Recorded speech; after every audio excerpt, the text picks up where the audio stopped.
Devin Okafor spent 16 months inside a federal correctional facility for a crime he did not commit.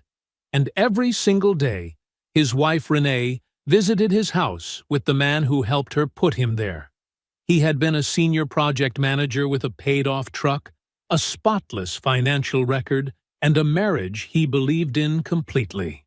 Then federal investigators laid $214,000 in fraudulent wire transfers on a conference table and showed him his own signature on documents he had never touched, attached to a bank account he had never opened. His attorney told him the evidence was too perfectly constructed to dismantle before the deadline. So Devin did the hardest thing he had ever done. He took the plea, reported to federal custody, and let the world believe it. What Renee did not know, what Derek did not know, what none of them ever considered, was that the man they framed was also the most methodical, patient, and precise person any of them had ever underestimated. They took 16 months from him. They had no idea what he was building with the time they gave him. When Devin Okafor walked out of that facility, the evidence was already filed, the attorneys were already moving, and every person who touched his life with intention to destroy it was already standing inside a trap they could not see. This is what happened when he came home. Before we jump into the story, comment where in the world you are watching from and subscribe, because tomorrow's story is one you need to hear. Devin Okafor's alarm chirped softly at 5:45 a.m., and he silenced it before it could wake Renee. The routine was as familiar as breathing. Slip out of bed, pull on his worn cotton robe, and pad downstairs to start the coffee maker. The house settled around him with comfortable creaks as the morning light began to filter through the kitchen windows. Their home wasn't flashy, but it was solid. 4 bedrooms in a quiet subdivision outside Atlanta, with good schools nearby and neighbors who waved when they collected their mail. Devin had studied the inspection reports for 3 months before making an offer, checking every detail twice. That's how he did everything. Measure twice, cut once, his father used to say. The coffee maker gurgled its last few drops as Devin spread the Henderson project specs across the kitchen table. The morning light caught the grain of the wood. Oak, not veneer. He'd insisted on real wood when they bought the dining set, even though it meant waiting 2 extra paychecks. Things that mattered were worth waiting for. He pulled his spiral notebook from his briefcase, the one where he kept his personal ledger. Renee teased him about not using apps, but Devin trusted paper. Paper didn't crash, didn't need updates, didn't sync to clouds he couldn't see. The notebook's pages were filled with his neat columns of expenses and income, each entry dated and categorized. Control through documentation. Another lesson from his father. Upstairs, he heard Renee's alarm chime. She'd be down soon, scrolling through her phone as she made her protein shake. The thought brought a small smile to his face. 7 years married, and he still loved watching her move through their morning routine, even if lately she seemed distracted. He reviewed the material costs for the Henderson build, double-checking his math against the supplier quotes. The numbers lined up perfectly, as they always did when he handled them. It had taken years to earn this level of autonomy at the firm. When he'd started, fresh out of college with scholarships barely covering his debt, they'd relegated him to basic site supervision. But Devin had studied every contract, learned every regulation, stayed later than anyone else until his competence became impossible to ignore. Renee's footsteps on the stairs pulled his attention from the specs. She appeared in her yoga outfit, phone already in hand. "Morning, baby," she said, heading straight for the blender. "Morning," he replied, watching as she measured protein powder with precise movements. "Sleep okay?" She nodded, eyes on her screen. Michelle posted photos of their new place in Buckhead. "That kitchen is incredible." Devin heard the note in her voice, the one that suggested their own kitchen, with its practical granite and stainless steel appliances, might be found wanting. But he knew better than to engage with that tone. Instead, he asked, "You meeting the girls for yoga?" Then lunch at that new place near Michelle's. The blender whirred to life, drowning out whatever else she might have said about Michelle's house or neighborhood. Devon returned to his specs, making neat notations in the margins. The Henderson project would come in under budget if he could lock in the lumber prices this week. That would make 3 straight projects delivered under budget, the kind of track record that led to better assignments, bigger responsibilities. He gathered his papers as Renee sipped her shake by the window, scrolling through what looked like interior design photos. "Heading in early," he said, leaning to kiss her cheek. She smelled like expensive face cream and coffee. "Have a good day," she replied, her free hand briefly touching his arm. Her attention remained on the phone screen, where a massive chandelier sparkled in someone else's foyer. Devon pulled his truck into the office parking lot 40 minutes later, the morning sun now fully risen. He liked arriving before the rush, enjoying the quiet of an empty office. His phone buzzed as he killed the engine, a voicemail notification from Sandra in HR. He played it while gathering his briefcase. "Devon, could you come see me first thing? Need to discuss something before the day gets going." Must be about the Henderson project's crew assignments, he thought, checking his watch. He had time before the concrete pour needed his supervision. The morning stretched ahead, orderly and planned, like every other morning in the life he'd built piece by careful piece. He headed for the building's entrance, nodding to the security guard. His shoes clicked against the polished floor of the empty lobby as he made his way to the elevator, completely unaware that this ordinary Tuesday was about to shatter everything he thought he knew. The conference room felt different the moment Devon stepped inside. Sandra from HR sat with her hands folded too tightly on the table. His supervisor, Mark Chen, stood by the window, shoulders rigid, looking anywhere but at Devon. And there were 2 others, a man and woman in dark suits, their expressions professionally neutral. "Mr. Okafor," the woman said, "I'm Agent Peterson with the FBI, and this is Agent Torres. Please, have a seat." Devon's mind shifted into the same careful mode he used when reviewing troubled project specs, methodical, detail-oriented, looking for the load-bearing facts. He sat down, placed his notepad on the table, and uncapped his pen with steady hands. "What's this about?" he asked, his voice level. Agent Peterson opened a folder.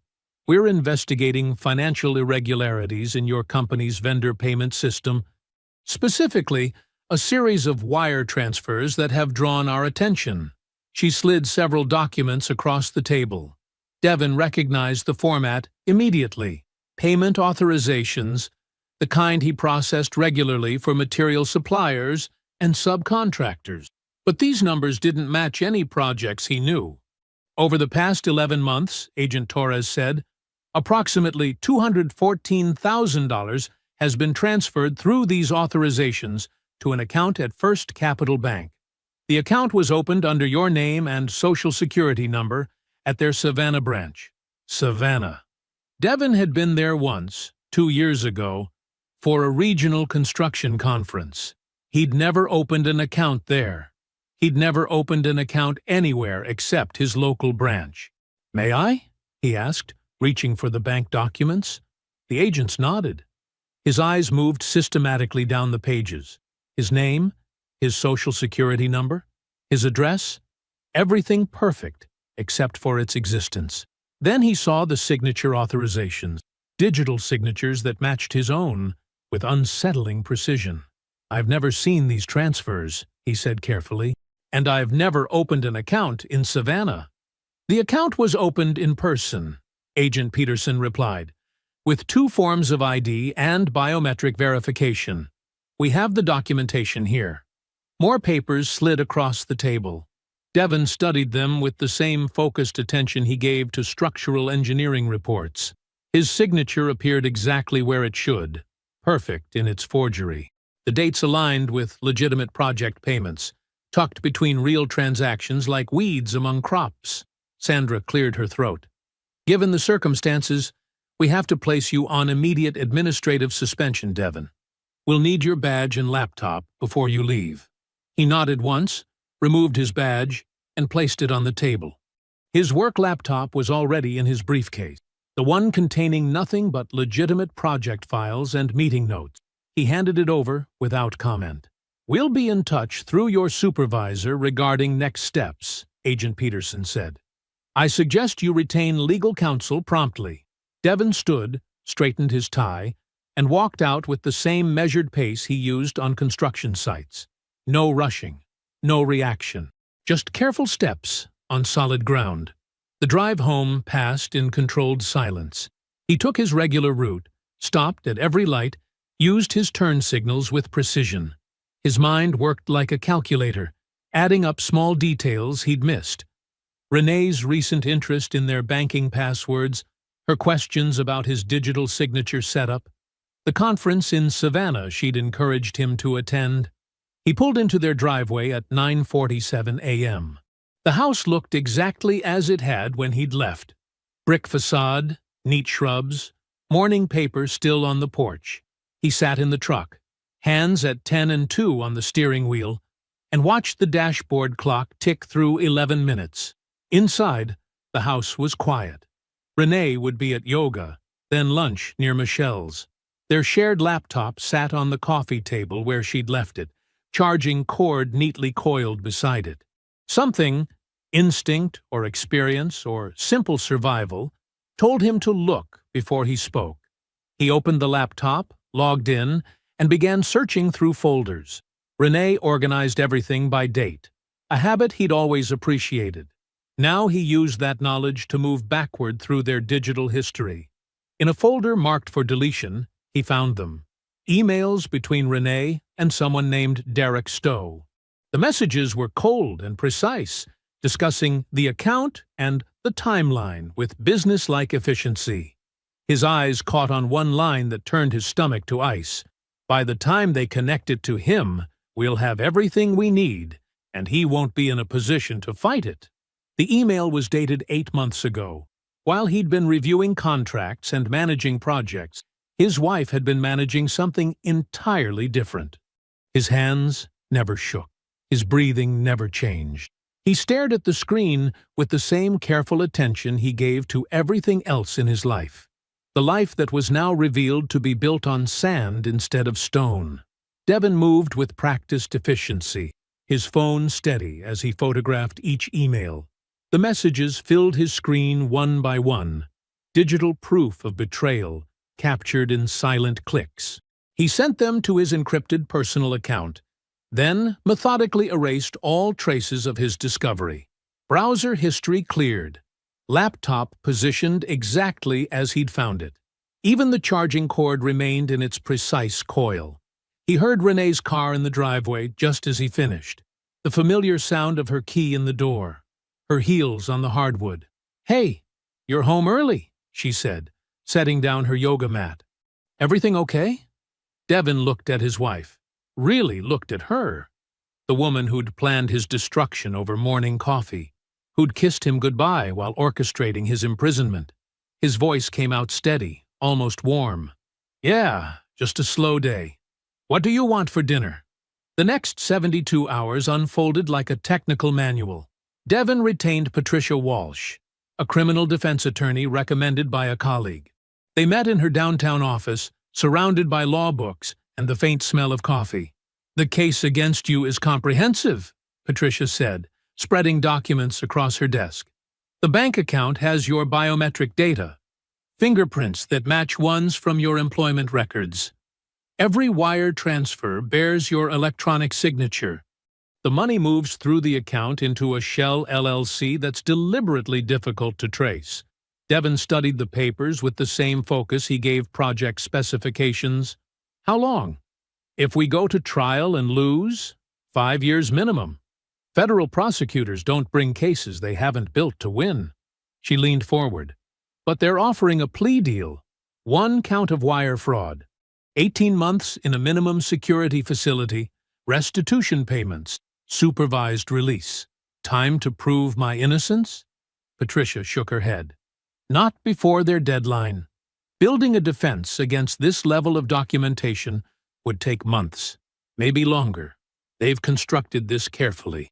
Devin did the math in his head. 5 years versus 18 months.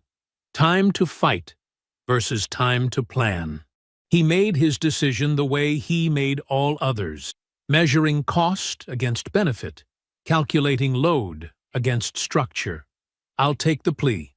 The night before he reported to the facility, Devin sat in his kitchen with Terrence. His older brother's military bearing showed in his posture, in the precise way he held himself still. Renee was visiting her mother, a phrase that now carried new weight. "Is there anything you want me to watch while you're gone?" Terrence asked, his voice quiet in the empty house. Devin pulled out his phone, pulled up the emails. He handed it over without explanation. Terrence read them once, then again, his expression unchanging. The only tell was a slight tightening around his eyes. "Don't move yet," Devin said. "Just wait. Watch. Document everything." Terrence folded the phone screen down with military precision. "I'll be here when you get back." Morning came too quickly, and not quickly enough. Devin dressed in clothes selected according to facility guidelines.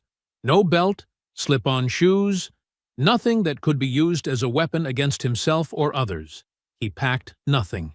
Everything he needed would be provided inside. Renee cried at the door. Her performance was flawless, the devastated wife seeing her husband off to prison. She touched his face with trembling fingers. "I'll wait for you," she whispered. Devin allowed the touch, allowed her tears to fall on his shirt. He had 18 months to remember every detail of this moment.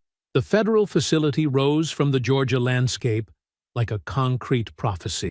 Guard towers, razor wire, chain-link fences that seemed to absorb sunlight. Devin walked through intake processing with the same careful attention he gave everything else. Strip search, prison uniform, fingerprints, photograph. Each step documented, each form signed. The final door closed behind him with a sound like punctuation. He was inside. His wife had put him here. And somewhere in the background, silent as a stopwatch, the clock began its count. Inside, time moved differently. Devin woke at 5:45 a.m. without an alarm, his body's rhythms unchanged by concrete walls and steel bars. He made his bed with military corners, smoothing the thin blanket until it laid perfectly flat. The same attention to detail that had built his career now structured his confinement. By mid-morning, he claimed his usual spot in the legal library. The fluorescent lights hummed overhead as he methodically worked through volumes on financial law. He'd never studied law before, but the technical language felt familiar, not unlike reading building codes and project specifications. He took careful notes in a spiral notebook, focusing on wire fraud prosecution precedents and forensic accounting principles. "You're hitting those books pretty hard," commented Martinez, one of the library trustees, as he reshelved returns. Devin looked up briefly, just trying to understand the system better. That was all he ever said about it. He didn't discuss his case with other inmates, didn't protest his innocence or seek sympathy. He simply read, absorbed, and documented. In the afternoon, he moved to the weight yard.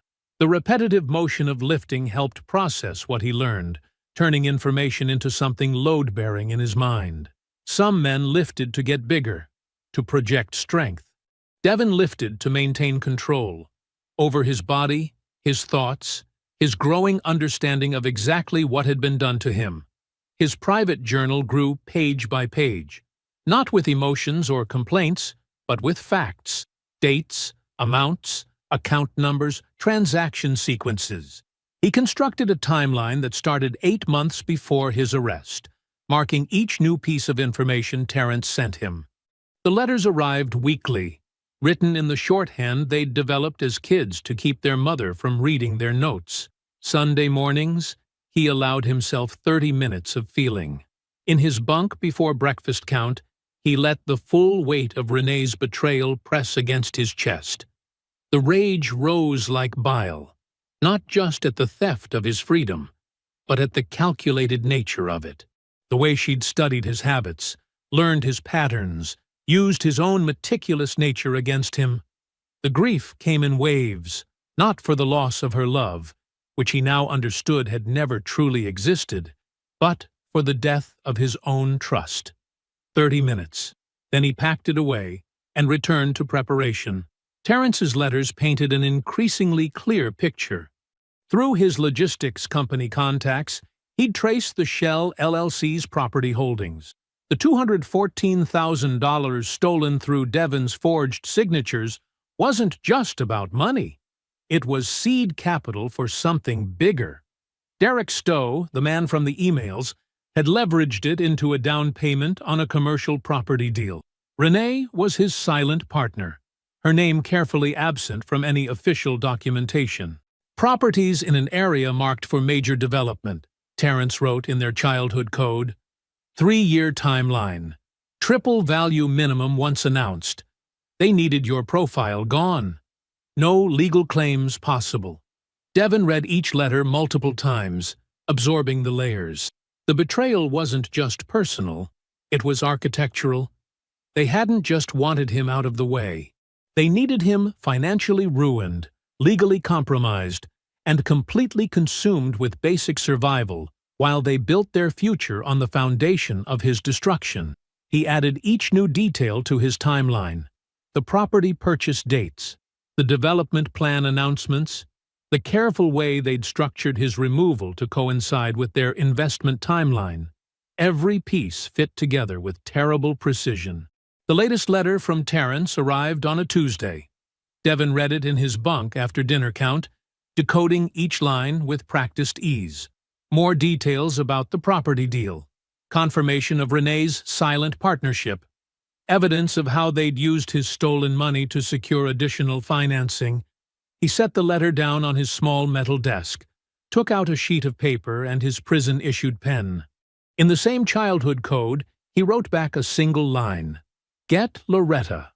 He folded the paper with precise corners, sealed it in the envelope, and added it to the outgoing mail stack. Then he returned to his bunk, opened his journal, and continued building his timeline. Each entry another brick in the foundation of what was to come. Terrence sat across from Loretta Vance in her downtown Atlanta office. The space was ruthlessly organized. No family photos, no decorative touches, just filing cabinets and dual monitors displaying financial spreadsheets. She studied Devon's timeline with the same efficiency that defined her workspace. "Everything documented here," Terrence said. "My brother put together from inside. Dates, amounts, connections, all of it." Loretta adjusted her reading glasses, continuing to scan the pages without any change in expression. Her gray hair was cut in a practical bob, and she wore a charcoal blazer that meant business. She hadn't asked about Devon's story, or expressed sympathy when Terrence explained the situation. She'd simply named her hourly rate and asked to see the documentation. After several minutes, she looked up. "Whoever built this was careful, but they weren't an expert. There are 3 places where this leaks." She turned one of her monitors toward Terrence, pulling up public records databases. First leak, the Shell LLC. They registered in Delaware thinking that would be enough to hide ownership. But with the right filing requests and connection mapping, we can trace it. Give me 2 weeks on that thread. Terrence nodded, taking notes in his small notebook. What else? The biometric data they used to open the fraudulent account. Loretta typed rapidly, bringing up licensing board records. That level of forgery requires specialized equipment and certification. Not many notaries handle it. The one they used, I'm already seeing a flag on their license from a similar irregularity last year. That's leak number 2. She turned back to Devon's timeline. And they moved money in predictable patterns. Structured, but not sophisticated enough to hide the targeting. Give me 60 days. I'll have a documentary chain that shows your brother wasn't the perpetrator. He was the designated fall guy. Over the following months, Loretta's invoices arrived with clockwork regularity, each accompanied by detailed findings reports. She worked with mechanical precision, building the case piece by piece. The Shell LLC's ownership structure began to emerge through corporate filings and tax records. Derek Stowe's name appeared buried in subsidiary documentation, connected to the property purchase through a maze of paper entities. The notary investigation yielded even more. The individual who certified the biometric forgery had handled similar work for other questionable financial transactions. Their license had been flagged but not revoked, an oversight that created a documented pattern of irregular practices. Terrence brought each new piece of evidence to their weekly meetings, watching Loretta add it to her growing case file. She never showed excitement at breakthroughs or frustration at dead ends. She simply processed information, followed trails, and documented everything. Month 11, Terrence reported during one meeting. Renee just filed for divorce. Loretta looked up from her computer. Grounds: irreconcilable differences, emotional abandonment. Terrence's jaw tightened slightly. She's not wasting any time moving forward. Document everything, Loretta said, turning back to her screen. Every filing, every date. It all adds to the pattern. Within weeks of serving Devin the papers, Renee made her next move. Phil Garrett, who still worked at Devin's former firm, emailed Terrence a photograph. Derek Stowe's black Range Rover sat in Devin's driveway. No attempt at discretion. Phil's message was brief. Thought you should have this. Terrence forwarded the photo through approved channels to Devin, along with the divorce filing details. Loretta had taught him to document everything methodically, so he noted the exact date and time Derek officially moved into the house. In his bunk at the federal facility, Devin received the manila envelope containing his divorce papers. He read through them carefully, noting Renee's claims of abandonment with clinical detachment. The man who had loved her felt very far away from the one who now held her petition for dissolution. He signed where indicated, added the papers to his outgoing mail, and wrote a short note to Terrence. Good.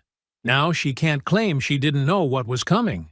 Loretta added the divorce filing to her evidence timeline, another data point in the pattern she was assembling. Your brother's ex-wife is making this almost too easy, she commented to Terrence. She's operating like someone who believes they've already won. Loretta's call came at 6:43 a.m. I need you to come in, she said without preamble. Found something you should see directly. Terrence arrived at her office within the hour. The morning sun hadn't yet reached her window, leaving the space lit only by the harsh glow of her computer monitors. She didn't look up when he entered, focused on pulling files onto her screen. Sit, she said, gesturing to the chair across from her desk. Her typical efficiency had an added edge this morning, something in how she clicked through screens, the slight tension in her shoulders. The notary who executed the biometric forgery, she began, turning one monitor toward him. I've been mapping their client history, following the money trail backward. Found the original payment authorization yesterday evening. She brought up a bank record, highlighted in yellow. The services were arranged by Renee Okafor. That we expected. But look at the source account. Terrence leaned forward, studying the numbers. The payment had come from a joint checking account. Two names were listed, Renee Okafor and Audra Prescott. The account was opened 2 years before your brother's arrest, Loretta continued, her voice maintaining its usual clinical tone. Well before the rest of their scheme began taking shape. Audra Prescott didn't just know about this. She helped finance it from the planning stages. Terrence sat back slowly, processing. Audra Prescott, who had hugged Devin at family gatherings, insisted he call her Mom, made sure his favorite pie was at every Thanksgiving dinner, who had cried at his sentencing hearing, clutching her daughter's hand, who had known, the whole time, exactly what they were doing to him. I've pulled the full account history, Loretta said, clicking through additional records. The notary payment wasn't isolated. There were several transfers that align with key dates in our timeline. Audra Prescott's fingerprints are all over this. Terrence scheduled a visit with Devin for the following day.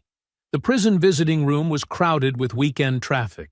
Families with children, elderly parents, the usual mix of joy and tension that filled these spaces. He and Devon sat at a corner table, away from the main cluster of visitors. "Loretta found something," Terence said quietly, watching his brother's face. "About Audra." He laid out what Loretta had discovered: the joint account, the notary payment, the pattern of financial involvement stretching back before Devon's arrest. He kept his voice steady, clinical, the way Loretta would have presented it. Just facts, data points. Devon absorbed everything in complete silence. His expression didn't change, but Terence saw the slight tightening around his eyes, the way his hands remained perfectly still on the table. 1 minute passed, then another. Finally, Devon spoke. "Add her to the file." His voice was quiet, controlled, the same tone he'd used throughout their visits, discussing evidence and strategy. But Terence heard what lay beneath it, the final confirmation that no part of his old life had been real, that every family dinner, every holiday gathering, every maternal embrace had been part of the performance. "The complete package is ready," Terence reported. "Loretta's forensic analysis, all the Shell LLC documentation, the notary trail, everything tracked and verified." Devon nodded once. "Hold it all. Nothing moves until I walk out." They spent the remainder of the visit discussing mundane things: Terence's business, weather, sports scores. Neither mentioned Audra again. When visiting hours ended, they stood and exchanged their usual brief hug. Driving home, Terence glanced at the sealed manila envelope on his passenger seat. Inside was the complete evidence file, hundreds of pages documenting every layer of betrayal, every calculated step that had put his brother behind bars. Audra's involvement was now woven through it, another thread in the pattern Loretta had exposed. He didn't open the envelope, didn't need to review its contents again. His job now was simply to wait, to hold everything in place until Devon walked free. The file would stay sealed until then, but its weight beside him felt like a promise of truth, of consequences, of a reckoning that would leave no betrayal unanswered. The traffic light ahead turned red. Terence stopped, hands steady on the wheel. He had waited 16 months already. He could wait a little longer. The metal gate buzzed and slid open on a gray Thursday morning. Devon Okafor walked through it wearing the same clothes he'd arrived in 16 months earlier. Dark jeans, white button-down, leather shoes. They felt strange now, like costume pieces from someone else's life. But his stride was steady, unhurried. He didn't look back at the facility rising behind him. Terence's black F-150 sat in the first row of the visitor parking lot, his brother leaning against the driver's side door. No words passed between them as Devon approached. None were needed. Terence simply opened the passenger door, waited for Devon to get in, then walked around and took his place behind the wheel. The manila envelope sat on the center console, thick, official-looking, secured with a metal clasp. Terence handed it over without ceremony. Devon undid the clasp and began reviewing the top documents, his eyes moving methodically across each page. Loretta's forensic analysis, the Shell LLC documentation, the notary payment records from Audra's joint account, bank statements, timeline reconstructions, sworn affidavits. After several minutes, he closed the folder. "Everything ready?" "Everything," Terence confirmed, starting the engine. They drove for 40 minutes, leaving the prison far behind, eventually turning into a modern apartment complex on the north side of Atlanta. Far from the house Devon had shared with Renee, far from any familiar territory. Terence parked in front of Building C and led the way to Unit 304. The apartment was small but well-furnished. A desk by the window, comfortable couch, fully equipped kitchen. Terence had stocked the fridge and cabinets. Clean sheets on the bed. Everything necessary. Nothing excessive. "I'll be back tomorrow," Terence said, leaving a set of keys on the counter. "Phone's activated. Numbers you need are programmed in." Devon nodded once. Terence left without further discussion. They had planned this part months ago through their coded letters. the immediate transition, the setup, the sequence of next steps. No need to review it now. For the next 7 days, Devon barely left the apartment. He sat at the desk by the window, methodically working through every page of Loretta's complete file. He made notes in his precise handwriting, cross-referencing dates and transactions, building his own supplementary timeline. The work required his full focus. He spoke to no one except Terrence, who brought food and necessities without attempting conversation. On day 3, Wesley Odom arrived, a federal criminal defense attorney specializing in wrongful conviction reversal. He was mid-50s, silver-haired, with the careful precision of someone who had dismantled many supposedly solid cases. "Walk me through it," Odom said, setting his briefcase on the coffee table.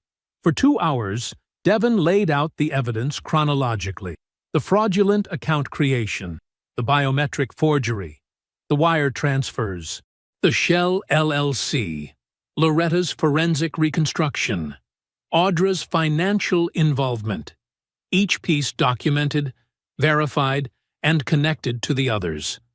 Odom listened without interruption, occasionally making notes in a leather-bound notebook. When Devon finished, the attorney was quiet for several moments. "It's prosecutable," he said finally. "The forensic work is exceptional. The documentation is complete.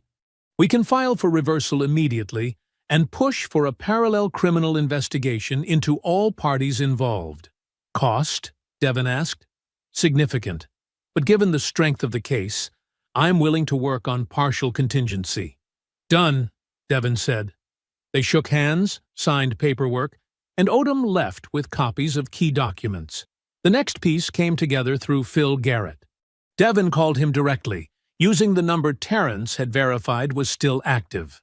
Phil agreed to meet immediately. They sat in Odom's office the following morning, Phil's own attorney present. Phil's voice was steady, as he detailed what he'd overheard at a firm event 2 years before Devon's arrest. Derek Stowe, slightly drunk, telling another broker that they were making sure Devon takes the hit. The statement had seemed strange at the time, but without context or proof, Phil had been powerless to act. "I should have found a way to warn you," Phil said, looking directly at Devon. "I'm sorry." "You're making it right now," Devon replied. The court reporter finished transcribing Phil's statement. Documents were signed and notarized. By week's end, everything was in motion. Odom filed the motion for wrongful conviction reversal with the federal court. The complete evidence package, Loretta's forensic analysis, the documented fraud trail, Phil's sworn testimony, everything, was delivered to both the federal prosecutor's office and the state attorney general. That night, Devon sat at the apartment desk, reviewing copies of the filed documents one final time. The desk lamp cast a small circle of light in the darkness. He closed the folder carefully, ran his hand once across its surface, then stood and walked to the bedroom. Tomorrow would bring its own requirements. For now, he needed sleep. The private dining room at Marcel's was exactly what Devon had specified. Intimate, but not romantic. Well lit, but not harsh. With a heavy wooden door that closed firmly against the main restaurant's noise. He had arrived 20 minutes early to settle into the space, choosing the chair that faced the entrance. His charcoal suit was precisely tailored, his white shirt crisp, his tie a deep blue that spoke of business rather than emotion. He sat completely still, hands resting lightly on the white tablecloth. The folder lay beside his right hand, its presence as deliberate as everything else in this carefully constructed moment. He had rehearsed none of what he would say. He didn't need to. 16 months of silence had refined every word to its essential truth. The door opened at exactly noon. Renee entered first, wearing a cream-colored dress that probably cost more than most people's monthly rent. Her hair was longer than when he'd last seen her, styled in the loose waves she wore when she wanted to appear effortlessly put together. Derek followed close behind in an expensive gray suit, his confidence visible in the way he claimed the space without hesitation. Devin, Renee said, her voice carrying that practiced note of sympathetic warmth she'd perfected over years of managing difficult conversations. You look well. She took the seat across from him, smoothing her dress as she sat. Derek settled beside her, adjusting his sleeve cuffs with the casual authority of a man who believed the hard part was already over. I appreciate you agreeing to meet, Renee continued, her tone sliding into something slightly condescending. The voice one uses with someone who needs to be guided gently toward acceptance. I think it's important we handle this final piece like adults. The asset division doesn't have to be contentious. Derek nodded, adding his own carefully measured perspective. The market's been good to the property values in the area. The house sale should leave everyone in a comfortable position to move forward. Devin watched them perform this choreographed display of reasonable people having a reasonable conversation. He let the familiar rhythm of Renee's management technique wash over him, the way she layered subtle pressure under apparent kindness, the practiced tilt of her head that suggested empathy while conveying inevitability. The furniture can be divided however you prefer, she offered, her fingers tracing the edge of her water glass.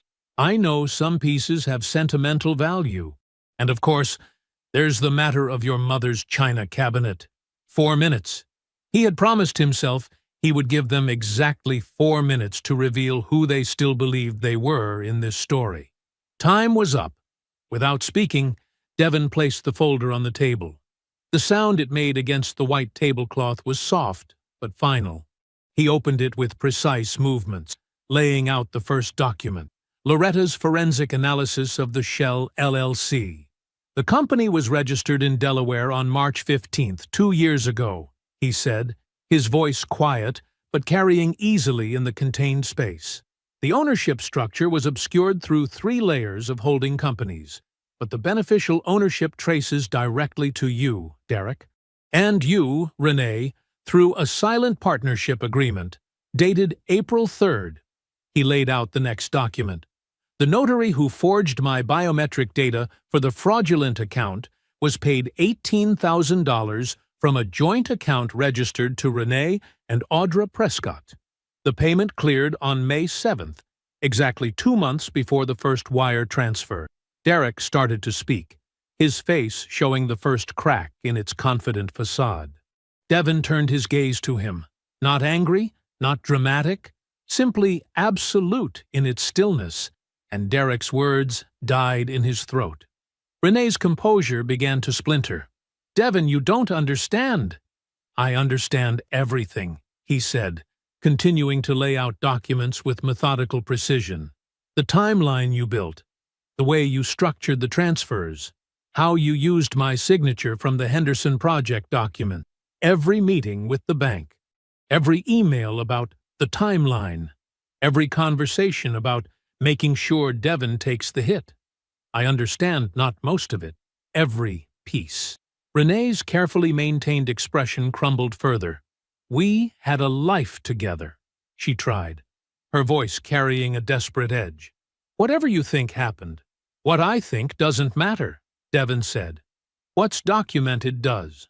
Wesley Odom filed the motion for wrongful conviction reversal this morning.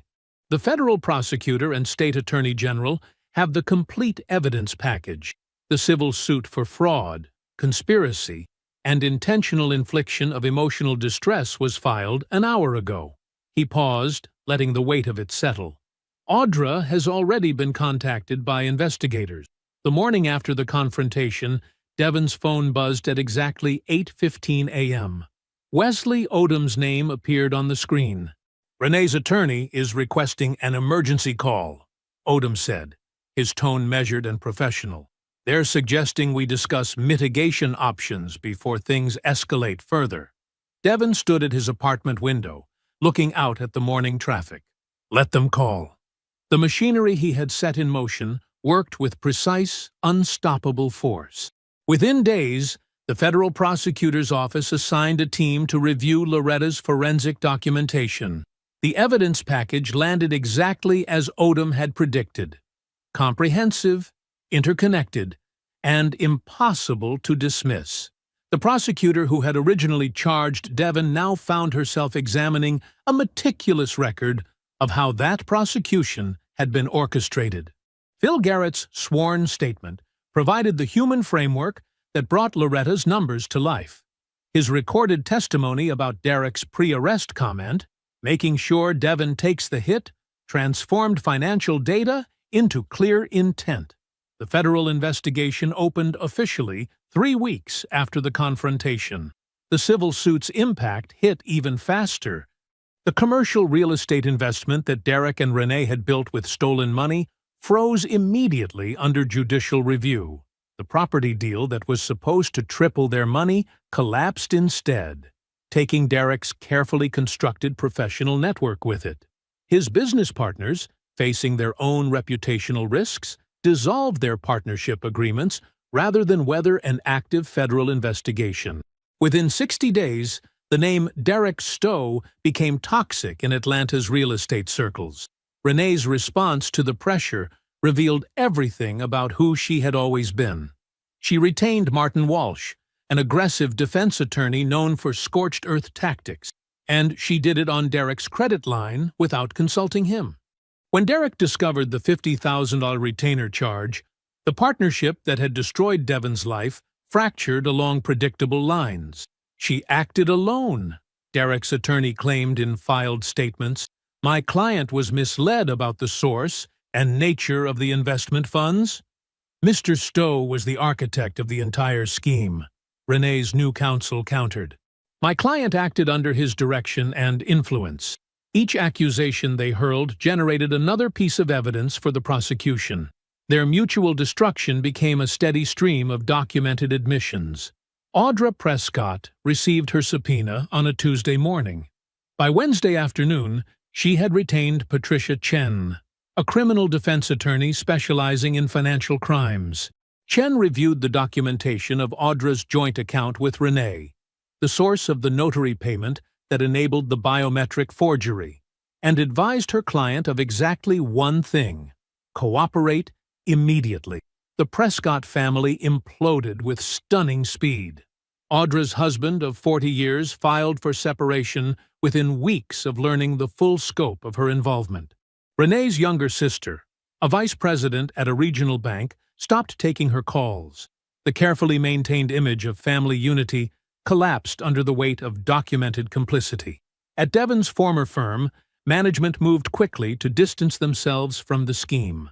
Phil Garrett received a substantial promotion to senior project manager, the company's way of demonstrating their support for employee integrity.